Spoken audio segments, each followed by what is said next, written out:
Hello friends, আসসালামু আলাইকুম। আমার চ্যানেলের নতুন একটি রেসিপি দেখার আমন্ত্রণ জানিয়ে শুরু করছি আজকের রেসিপি। আজকে আমি বাসায় কোনো রান্নার রেসিপি তৈরি করব না, আজকে অর্গানিক মেহেদির একটা রেসিপি আপনাদের সামনে নিয়ে চলে এসেছি। এটা কিভাবে খুব সহজে গাছের পাতা দিয়ে আপনারা বাসায় তৈরি করতে পারবেন সেটাই খুব সহজভাবে শেয়ার করব। অর্গানিক মেহেদির যেহেতু খুব বেশি দাম, তাই বাসায় কিন্তু খুব সহজে আর অল্প খরচে বাসায় তৈরি করে ফেলতে পারবেন। দেখুন কতটা কালারফুল হয়েছে, দেখে নিশ্চয়ই বুঝতে পারছেন আমার অর্গানিক মেহেদিটা কতটা পারফেক্ট হয়েছে। তো চলুন মূল রেসিপিতে চলে যাচ্ছি। আমি এখানে কয়েকটা অনেকগুলো গাছের পাতা নিয়ে নিয়েছি, মেহেদি পাতা, আর এগুলোকে ভালো করে ধুয়ে পরিষ্কার করে এই যে রোদ্রে শুকাতে দেব। একদম টানা রোদে শুকিয়ে নিতে হবে যতক্ষণ না পর্যন্ত মেহেদি পাতাগুলো খুব ভালোভাবে শুকিয়ে যায়। তো এই যে মেহেদি পাতাগুলো আমি শুকিয়ে নিয়েছি, দেখতেই পারছেন এর কালারটা পরিবর্তন হয়ে গেছে। এখন এগুলোকে আমি ব্লেন্ডার জারে দিয়ে ব্লেন্ড করে নেব। আর ব্লেন্ড করার সময় অবশ্যই খুব মিহি করে ব্লেন্ড করতে হবে। আর এই যে দেখুন এভাবে ব্লেন্ডার করার পরে এভাবে চালনি দিয়ে আমি চেলে নেব। তো এটা চালার পরের প্রসেসে চলে যাচ্ছি। এখানে 2 চা চামচ নিয়ে নিচ্ছি চা পাতা। আর এই চা পাতা কিন্তু আপনারা সবসময় যে কোনো দোকানে কিনতে পেয়ে যাবেন। নিয়ে নিচ্ছি 2 চা চামচ চিনি। যতটুকু চা পাতা নেবেন ততটুকু নিয়ে নেবেন চিনি। চা পাতা আর চিনি দিয়ে দিয়েছি, এখন এটাকে একটু মিক্স করে নেব। মেশানো হয়ে গেলে এটাকে একটা তাওয়ায় বসিয়ে দেব। এভাবে একটা কড়াতে দেওয়ার পরে অনবরত নেড়েচেড়ে চিনিটাকে গুলিয়ে নিতে হবে। এখানে কিন্তু কোনো রকম পানি ব্যবহার করা যাবে না, শুধুমাত্র চিনিটা গুলে গেলেই হয়ে যাবে। এখন এখানে দিয়ে দিচ্ছি কিছুটা নারকেল তেল।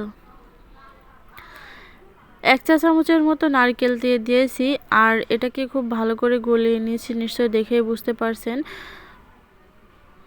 এই যে কালারটা কিন্তু চা পাতার যে কালারটা হয় সেটা কিন্তু ট্রান্সফার হয়ে গেছে। তো নেড়ে চেড়ে যখন দেখবেন একেবারে গলে গেছে, তখনই এটাকে চুলাটা অফ করে দিয়ে নামিয়ে নেবেন। তো চুলাটা অফ করে এটাকে আমি একটা স্ট্রেনারে ছেঁকে এর যে শুধু রসটা হয় সেটাই বের করে নেব। আমি এখন ঢেলে নিলাম, পরে এটা ছেঁকে নিচ্ছি।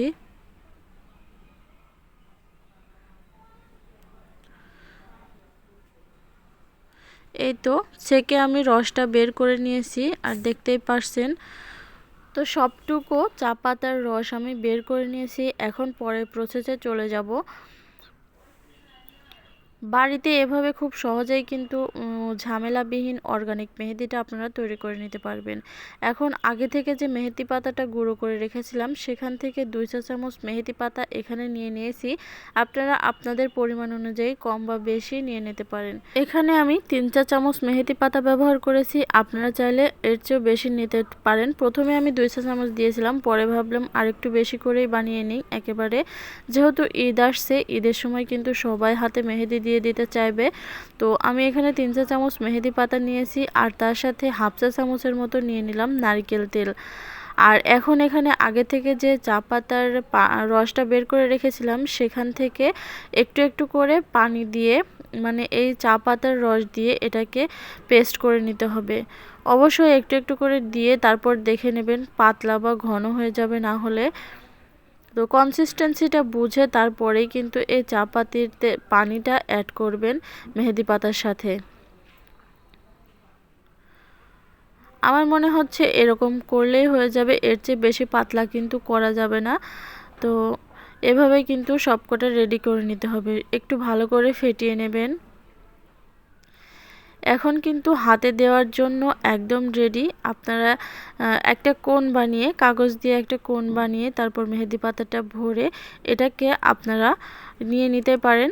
আবার চাইলে কোণ ছাড়াও কিন্তু এটা নিয়ে নিতে পারেন ডিজাইন করে। যে কোনো শক্ত প্যাকেট দিয়ে এই কোণ বানিয়ে নেওয়া যায়, যেমন চিপসের প্যাকেটগুলো অনেক শক্ত থাকে, ওইগুলো দিয়ে মেহেদি পাতার যে কোণগুলো হয় সেটা বানিয়ে নেওয়া যায়। আপনারা যদি দেখতে চান তাহলে কমেন্ট বক্সে জানিয়ে দেবেন কোণ বানানোর ভিডিওটা, আমি পরে একদিন আপনাদেরকে দেখিয়ে দেব। তো হাতে নিয়ে আমি একবার দেখিয়ে দিচ্ছি। এটা একটু হাতে দিয়ে দিলাম, যেহেতু এটা অর্গানিক মেহেদি, হাতে কিন্তু কালার হতে অনেকটা সময় লাগবে, যতক্ষণ না পর্যন্ত শুকিয়ে যাবে ততক্ষণ এটা রেখে দিতে হবে। আর এটা সব সময় বানানোর পরে ফ্রিজ আপ করে রেখে দিবেন, না হলে কিন্তু নষ্ট হয়ে যাবে, যেহেতু এখানে কোনো প্রিজারভেটিভ ব্যবহার করা নেই। তাই আমি আজকে কোন বানানোটা দেখালাম না। যদি আপনারা দেখতে চান তাহলে আমাকে কমেন্ট করে জানিয়ে দেবেন, আমি পরে সেটা বানিয়ে আপনাদেরকে দেখিয়ে দেব। তো এটা নেওয়ার সাথে সাথে আমি এটাকে উঠিয়ে আপনাদেরকে দেখিয়ে দিচ্ছি এটা কালারফুল কতটা, মানে কালার কতটা সুন্দর এসেছে। আমি আগেই বলেছি এটা যেহেতু অর্গানিক মেহেদি তাই কালার হতে একটু সময় লাগবে। তো দেখুন নেওয়ার সাথে সাথেও কিন্তু খুবই সুন্দর একটা কালার চলে এসেছে। আপনারা যদি এটা 1 থেকে 2 ঘন্টা পর্যন্ত রেখে দেন তাহলে শুকিয়ে যাবে। তো শুকানোর পরে খুব সুন্দর একটা কালার চলে আসবে। তো আমার আজকের রেসিপিটা ভালো লাগলে লাইক, কমেন্ট এবং বেশি বেশি করে ফ্রেন্ডস অ্যান্ড ফ্যামিলিদের সাথে শেয়ার করে দেবেন।